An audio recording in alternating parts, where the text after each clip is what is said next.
Hello everyone, and welcome to my healing guide. Since I did my guide last patch, I've been asked to do a video on healing. Very few things change from patch to healing, but there's been a few changes this patch.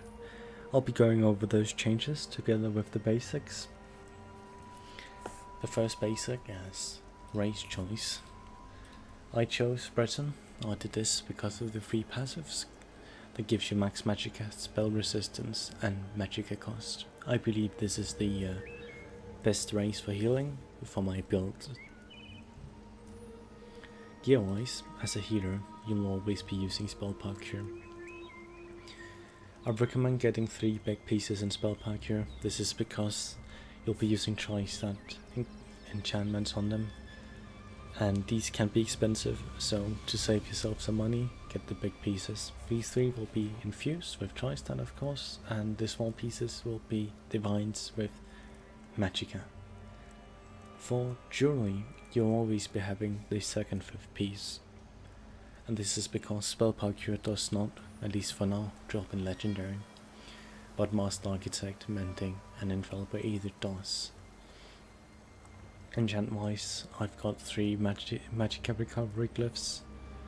I did this because the reduced cost glyphs does not scale well with the Breton passive, and I find that I sustain better like this.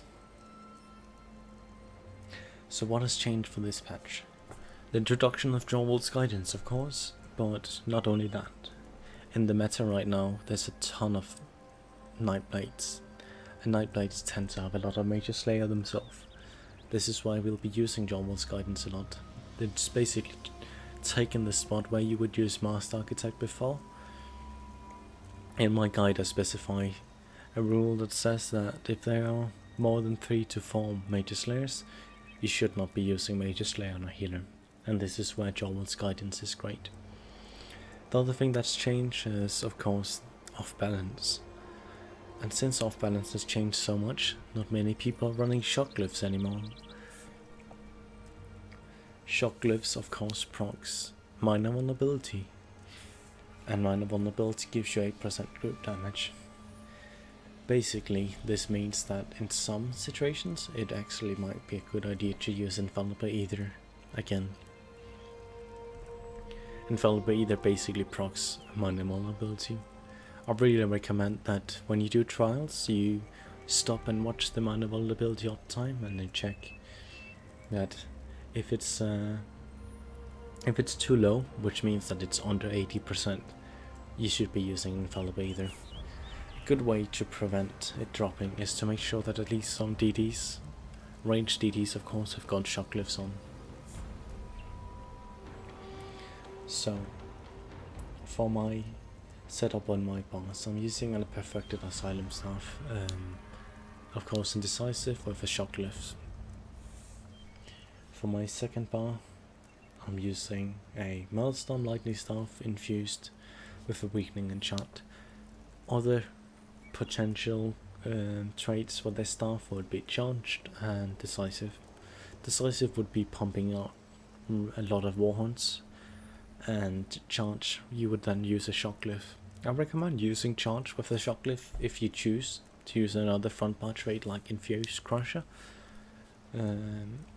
Other front bar traits could be of course Powered and Precise. I really do recommend considering these 2 if you are not in a super organized group. So this is basically the staff setup. You could still be using the Master Restoration Staff, but my build is not built around it, and it might become a bit hard to sustain.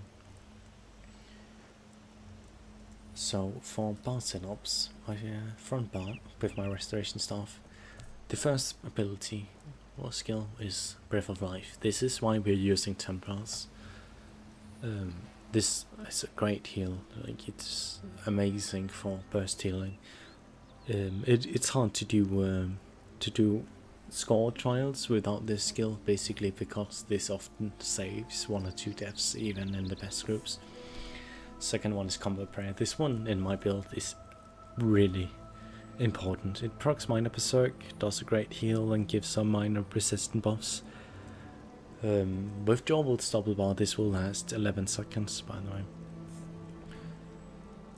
Then the third skill is Illustrious Healing. This is the second morph of Grand Healing. It doesn't give Magicka back, but it lasts 1 more second. It's hard to define especially how much it means, but it means a lot. With the amount of orbs in this patch, with the synergy changes coming up, this morph really, you can really feel it in the group. So I really recommend using this skill. If you are using Healing Springs, make sure to cast it a bit more often. This skill really does help a lot with the survivability. Also, it keeps a higher SPC uptime than Healing Springs would do. The fourth skill is Quick Siphon. This one, the only one healer uses. It's basically just there to proc SPC. Make sure that in boss fights where the healers are not sharing the group, where you're not stacked, that you don't use the skill stupidly, because it will mean that the SPC's uptime on the groups will be skewed. The other healer will be switching the skill out with something like Shots or Inner Light. Inner Light is still good. It gives a lot of Magicka. I recommend putting Inner Light on if you don't use Quick Siphon. Then the fifth skill is Energy Orb. Great skill, really good skill. The other morph actually is really good as well. It does a lot of damage. Trash heavy fights, or if your group is slower on trash than they are on bosses, I recommend using the other morph. I haven't tested it too much myself, but if a DD procs it, make sure the DDs proc it, of course. It can help clear trash a lot faster. The last skill is Warhorn. I'm double buying Warhorn. This because you don't want mistakes to happen. You know, it's even I have made huge mistakes with propping the wrong ultimate. So if you feel completely secure and don't have any lag or any bonks happening to you ever, you could potentially put, of course, Barrier Front Bar. This will give you the Magic 8 passive, which gives you 10% regen. For the back bar, one healer should be running Elemental Drain. For boss fights like Twins, you might both be running it. You basically need 100% uptime on Elemental Drain. If there's not 100% uptime, then both healers run it, but you'll be slotting it here instead of Channel Focus. Else, the other healer could slot Channel Focused. Elemental Blockade, this procs off balance, and it procs enchants on your front bar when you switch. This is a very important skill to keep a good uptime on, mostly because off balance still is a resource gain for a lot of DDs, and because you want your front bar enchantment to proc as much as possible for the concussion uptime and then minor vulnerability uptime. Extended Ritual, this procs Minor Mending, which gives you extra healing done. It also has a synergy which cleanses. This is basically super important. Make sure you land it so that the tank can reach it. You can only purify if you have harmful effects on you, so the tanks also need to either purposely get it or make sure that they don't cleanse it themselves. Basically, a super skill, also does healing over time and cleanses you from harmful effects. Fourth skill, Illuminous Shots.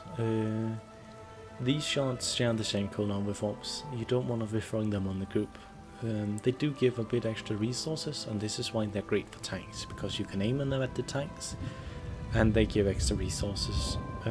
So basically, make sure to throw these at the tanks when they ask for it, and also when they don't ask for it.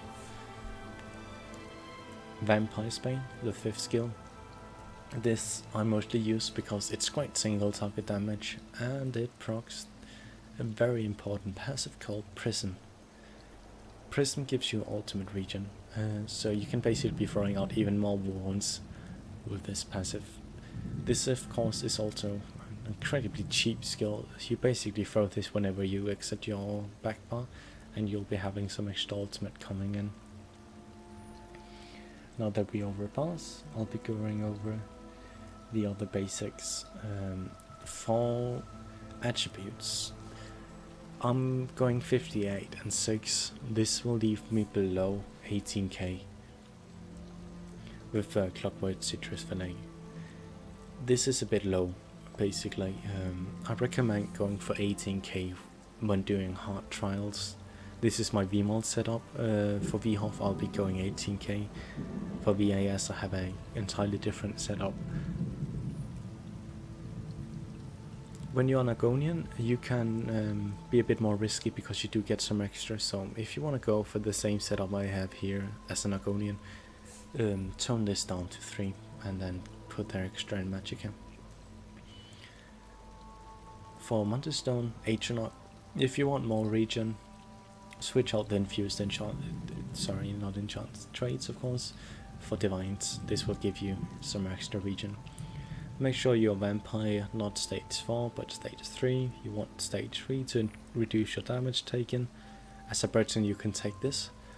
And of course the Clockwork Citrus Vanilla. If you're really cheap and you could use Witchmother's, of course, then you need to put even more into HP. I don't recommend this. If you're doing serious trials, I don't believe you should cheap out on your team. Most of your teammates probably won't cheap out and do use this. For CPs, this is my VMOD setup. So the green tree, I can show it, but I wouldn't recommend directly copying this. 50 Warlord, 75. I'll keep this, and then 20 Tumbling and 11 Shadow Ward. This is what I like for VMOD, hard mode of course. For the red tree, 19 quick recovery, 27 hardy, 75 elemental defender, 26 sixth-skinned and 27 spell shield, 66 ironclad. You'll of course be increasing your hardy when you do other trials, and this is increased because of VMOD. For the blue tree, 100 blessed, 100 elfborn, 11 elemental expert, 17 spell erosion, and for 3 mastered arms, 9 staff expert. These don't really matter. These don't really matter. What you want is elfborn and blessed, and then the rest you just spread out and see what you like the most. If you're in a dungeon, you could reduce these to 75 and spread out more. Thornwood Surge would probably be one of the trees I would increase if I was to do that. So this is my basic setup. I hope you find it useful. If you have any more questions, you can ask down below. Make sure you read my guide for further information. A lot of these decisions that I've mentioned in this video are specified in that guide, and there's also my thoughts on how you heal. Thanks for watching.